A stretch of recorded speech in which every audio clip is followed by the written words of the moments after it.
Hello students, तो welcome to आपके अपने चैनल में जिसका नाम है रियल नॉलेज। मैं आपका अपना विजय सर। जैसा कि आप जानते हैं कि हमने बायोलॉजी के काफ़ी टॉपिक्स क्लियर कर दिए हैं क्लास 10 के। तो आज हम कुछ डिफरेंट, कुछ इंटरेस्टिंग टॉपिक लेकर आए हैं जो कि है केमिस्ट्री का first chapter, chemical reaction and equation.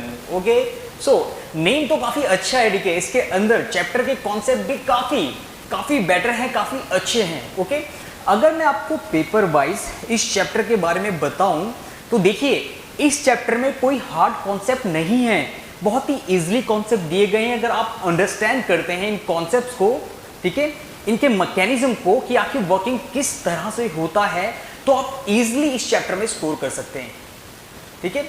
तो हम जनरली इस चैप्टर में जानेंगे कि केमिकल रिएक्शंस होती क्या हैं, आखिर केमिकल इक्वेशंस क्या होती है, और जो इस चैप्टर में सबसे इंपॉर्टेंट चीज आएगी वो है आपका इक्वेशन को बैलेंस करना। Very very important. Okay, boards में ये लगभग पूछा ही जाता है, ये क्वेश्चन कंपलसरी होता है, ये आता ही आता है, ठीक है। तो आप इजीली अगर कॉन्सेप्ट समझ जाएं कि आखिर कैसे किया जाता है रिएक्शंस को स्टेबल, या फिर इक्वेशन को कैसे कंप्लीट किया जाता है, तो वो आपको फर्दर बताया जाएगा।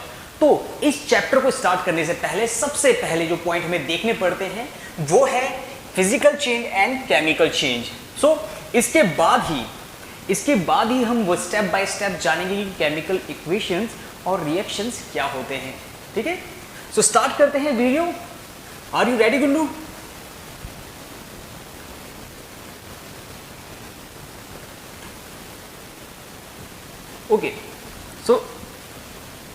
ओके, तो गुल्लू भी रेडी है, तो स्टार्ट करते हैं। पहले तो हम यहाँ पर डिफरेंशिएट कर रहे हैं physical change and chemical change के बारे में, ठीक है। इन दोनों के बीच में डिफरेंशिएट कर रहे हैं कि आखिर क्या क्या डिफरेंस होते हैं इनके बीच में, ठीक है। ध्यान से सुनिएगा। फर्स्ट वन, फिजिकल चेंज जो होता है, चेंज इन फिजिकल प्रॉपर्टीज, ठीक है। तो फिजिकल चेंज की जो मेन डेफिनेशन ही बोल सकते हैं आप कि यहाँ पर किसी भी मैटर के फिजिकल प्रॉपर्टी में कोई चेंज आता है, ठीक है। फिजिकल प्रॉपर्टी चेंज होती है, वो किसी दूसरे कंपाउंड या किसी और चीज में कन्वर्ट नहीं होता है, ठीक है। अगर मैं आपको बात करूं इसके एग्जांपल की, तो आप चेक कर सकते हैं मेल्टिंग, ठीक है। आपने देखा होगा आइस जब मेल्ट होके वाटर बन जाती है,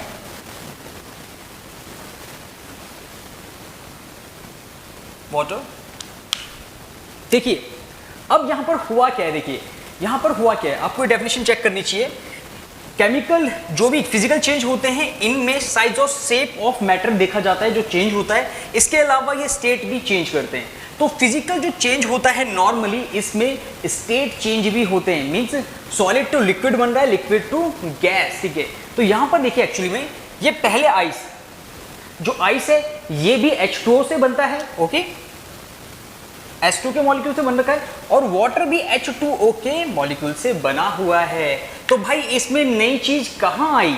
ये तो सिर्फ आपने स्टेट चेंज किया, ये तो पहले भी H2O था और अब भी H2O है, तो इसमें अलग क्या था? इसी वजह से ये होता है फिजिकल चेंज, क्योंकि कोई नया कंपाउंड प्रोड्यूस नहीं हो रहा है। सेकंड, अगर आप बॉइलिंग और कंडेंसेशन करें, ठीक है, साफ सी बात है, अगर मेल्टिंग कर रहे हो तो बॉइलिंग और कंडेंसेशन भी होना ही चाहिए, कंडेंसेशन भी होगा ही एक्चुअली में। अब बॉइलिंग में क्या होता है, देखिए बॉइलिंग में जो वाटर होता है उसे जब हीट अप किया जाता है तो वो वाटर वेपर में कन्वर्ट होता है। देखिए वाटर वहां पर भी H2O होता है, और जब वो एयर में ट्रांसपोर्ट होता है तब भी H2O ही होता है। सो that's why it is physical change. Boiling में क्या होता है,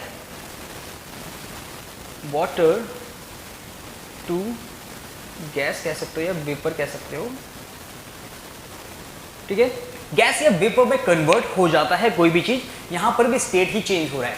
लास्ट वन इज कंडेंसेशन। देखिए कंडेंसेशन आप जानते हो कि कंडेंसेशन मतलब होता है जब एयर, यस, ठीक है, तो जब आप बात कर सकते हो जब वाटर फ्रीज हो जाता है आइस के रूप में, ठीक है, इसको आप कहते हो कंडेंसेशन, ठीक है। इसकी लास्ट पॉइंट ये है, identity of the substance, no change occur in the identity of the substance. Means यहां पर जो भी मैटर आप ले रहे हो उसकी आइडेंटिटी में, मतलब आप इनर साइड से उसमें कोई चेंज नहीं आता है, बस फिजिकल चेंज आपको दिखेंगे, सिर्फ ओनली द फिजिकल चेंज। किसी भी चीज का जैसे आप मोशन कर सकते हैं, आपके हैंड का मोशन हो रहा है, ठीक है, फिजिकल चेंज हो सकता है। तो फिजिकल चेंज में जनरली वो चीज़ें आती हैं जिनको आप रिवर्स कर सकते हैं, बट यहाँ पर कॉन्सेप्ट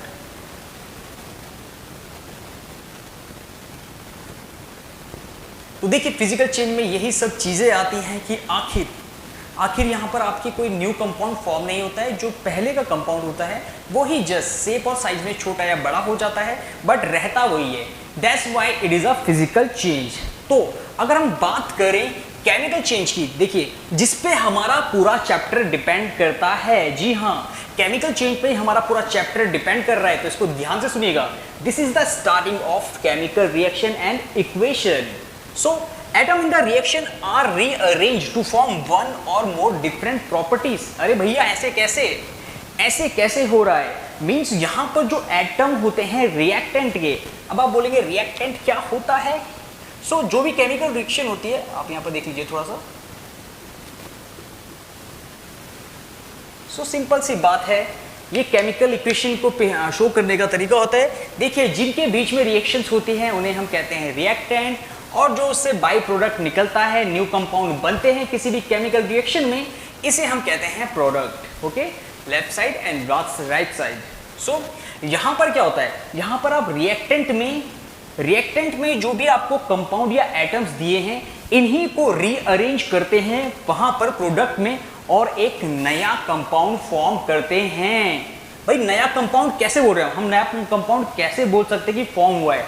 क्योंकि उसकी प्रॉपर्टी पहले वाले कंपाउंड के प्रॉपर्टी से टोटली डिफरेंट होती है। तो हुआ ना एकदम नया चीज। देखिए नया आप उसे ही बोलेंगे जिसके पास आप जैसी प्रॉपर्टी नहीं है, तो एक न्यू कंपाउंड फॉर्म हो जाता है रीअरेंज करके एटम्स को। ठीक है, second point, old bonds are broken, new bonds are formed. ठीक है, अब होता क्या है, रिएक्टेंट में आप जिन भी केमिकल्स या कंपाउंड को रिएक्ट कराते हैं, देखिए आप रिएक्ट कराते तो उनके बीच में या तो डिफरेंट टाइप के बॉन्ड्स बनते हैं, ओके, या फिर जो भी कंपाउंड में जो भी एटम्स हैं वो पहले बॉन्ड ब्रेक डाउन करते हैं, फिर किसी दूसरे एलिमेंट के साथ वो बॉन्ड बना सकते हैं। तो यहाँ पर जो ओल्डेस्ट या पुराने बॉन्ड्स होते हैं वो टूटते हैं, ब्रेकआउट होते हैं, और इसके बाद जो नए बॉन्ड्स होते हैं फॉर्म होते हैं। So that's why they are producing the new compound. ठीक है, इसी वजह से न्यू कंपाउंड्स फॉर्म हो पा रहे हैं। तो भाई बॉन्ड तो बनना जरूरी है। ठीक है, पुरानी चीजें तोड़ के आगे बढ़ रहे हैं, तभी जाके तो नई चीजें निकल रही हैं। सो थर्ड पॉइंट है, reactant loss their property to form product of different properties. ये मैंने आपको सबसे पहले बताया था पॉइंट में। देखिए जहां पर जो रिएक्टेंट होता है वो टोटली अपनी प्रॉपर्टीज को लॉस कर देता है प्रोडक्ट साइड में, मतलब कि बिल्कुल ही अलग हो गया। ठीक है, मतलब ये नॉर्थ तो ये साउथ हो गया बिल्कुल। तो यहां पर जो कंपाउंड से उन्हीं एटम से बना के कोई नया एटम प्रोड्यूस किया जाता है। ठीक है, इस चीज में इसे हम कहते हैं केमिकल रिएक्शन। अगर हम बात करें एक रिएक्शन की, चेक इट आउट, जरा देखिए यहां पर कौन सी रिएक्शन है। क्या ये कुछ देखा हुआ लग रहा है? कुछ तो देखा हुआ है, CO2 H2O SL। What the mean of SL? It is sunlight. मुझे लगता नहीं है कि भूले होंगे। गुन्नू आपकी आवाज नहीं आई? कभी कभी क्वेश्चन पूछने में गुन्नू की आवाज शांत हो जाती है। ठीक है, सो सनलाइट, और यहां पर प्रेजेंट होता है एक ग्रीन पिगमेंट, जिसके बारे में आप बताएंगे कमेंट करके। ठीक है, जरूर कीजिएगा कमेंट। इसके बाद देखिए यहां पर जब CO2 H2O और सनलाइट की प्रेजेंस में ये सब रिएक्शन करते हैं, तो इनसे फॉर्म होता है C6H12O6। भाई सबसे मेन चीज जिसको हम कहते हैं ग्लूकोज। खाना तो पसंद है ना सबको? हाँ, तो और साथ में निकलती है ऑक्सीजन गैस, जिसको हम इनहेल करते हैं। ठीक है, अब आप सोचने की बात यह है कि यहां से तो भाई हमने CO2 डाला था, यहां पर तो हमने H2 डाला था, यहां पर तो था सनलाइट। भाई इससे ये एकदम टोटली डिफरेंट कंपाउंड कैसे फॉर्म हो गए? तो इसी चीज को कहते हैं हम केमिकल चेंज।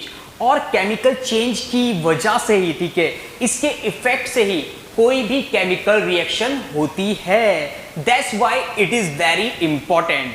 तो ये हो चुका है हमारा फिजिकल और केमिकल चेंज।